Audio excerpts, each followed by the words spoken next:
Embracing your vulnerability. We all know how important collaboration, trust, and connection are in a vet practice. As a leader, you want to promote those values, but it's difficult. In order to create that type of culture, you need to be honest and vulnerable with your team. Vulnerability is when you leave yourself open, showing and expressing your emotions. And every time you practice being vulnerable with your team members, you build trust and stronger relationships. Vulnerability matters. When leaders show their true selves and share their struggles, it encourages transparency and openness within the team. Leaders who accept the challenge of the discomfort of vulnerability cultivate environments of trust in which teams connect. Connected teams build psychological, that emotional safety that welcomes frankness, which in turn drives learning, innovation, and resilience. When you're facing difficult situations, being open and honest with your team helps them to understand where you are coming from and how they can help. Practice leaders often prioritize their team's well-being over their own and finding a balance is really important. Having some authentic connections is really helpful. Leaders can seek out support through coaching, peer networks, or discussions with friends and partners. Vulnerability is emotional exposure. In leadership, vulnerability is when you show your emotions to your team and co-workers. This does not always mean big or dramatic expressions like crying or angry shouting. Instead, vulnerable leaders are more like a quiet observer who are in touch with the emotional pulse of the space they are in. For example, you can show vulnerability by delegating to a team member who's asked for more responsibility at work, a task you've always been responsible for. That is vulnerability. It can be easy to think of vulnerability as a skill, but when we do, we sort of diminish the value of being vulnerable in the first place. The point of being vulnerable is sharing parts of your authentic self that you may have otherwise chosen to hide away or keep private. Doing so is a personal choice rather than a skill. It requires self-awareness to ask, will being honest in this moment serve me? Will it serve others? As a leader, here's the challenge you face. How do you create a culture where your team feels empowered to be honest, share without fear of retribution or ridicule, and ask for what they need? Lead by example. The perception of what it means to be vulnerable has changed from grand gestures to small acts of bravery. For leaders and aspiring leaders especially, this means being transparent and modeling vulnerability in your team. When you lead by example, you show the way for people with less authority to safely follow your behavior.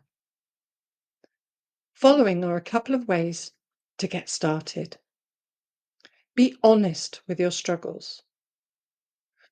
Personal confessions are powerful tools. You can use them to share vulnerable moments with your team, relate to them in meaningful ways, and importantly, develop trust. Start small. When you're struggling with a task, be honest. When you need help with something, ask for it. When you're feeling drained due to circumstances at home, let people know you're not 100% because of things in your personal life. In each of these seemingly small actions, You are letting people know that it's okay to be honest about difficult things.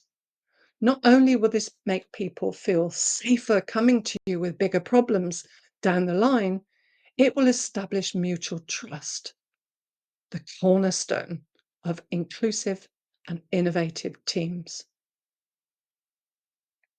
Particularly in your one on one meetings, aim to create a safe space by letting people know that it's okay to be open about their mental state, difficulties in their personal lives that may impact how they show up day to day at work, and any obstacles they may be facing in their roles.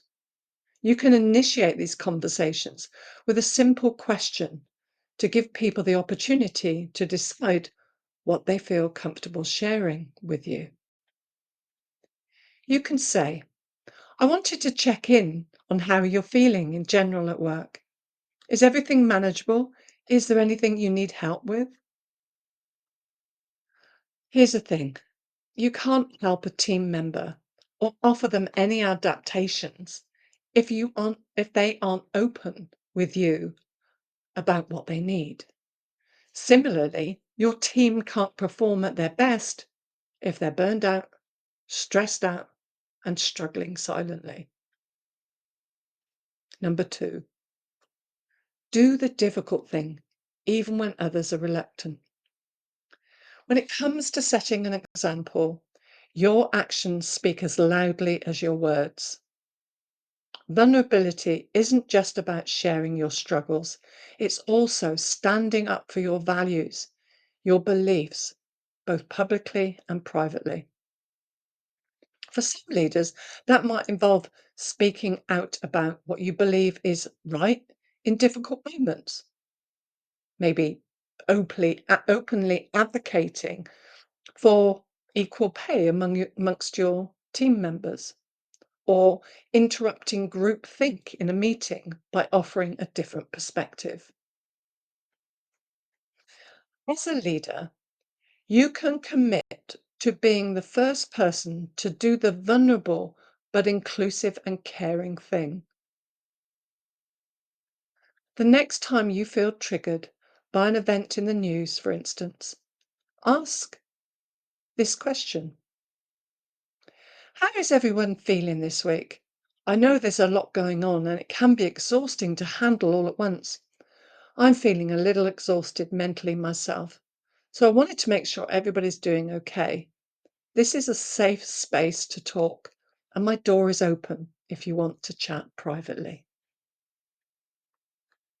Through this action, you create room for other people to copy your behavior, to share their own values and perspectives. When you extend them that courtesy, you're letting your team know it's okay to take risks and speak up as long as they grant one another the same respect. Teams who feel safe expressing themselves in these vulnerable moments will similarly feel safe disagreeing and bouncing ideas off one another when solving problems in the context of work, leading to more valuable, inclusive, and unique solutions. Coming up next, Embracing Your Vulnerability Part 2.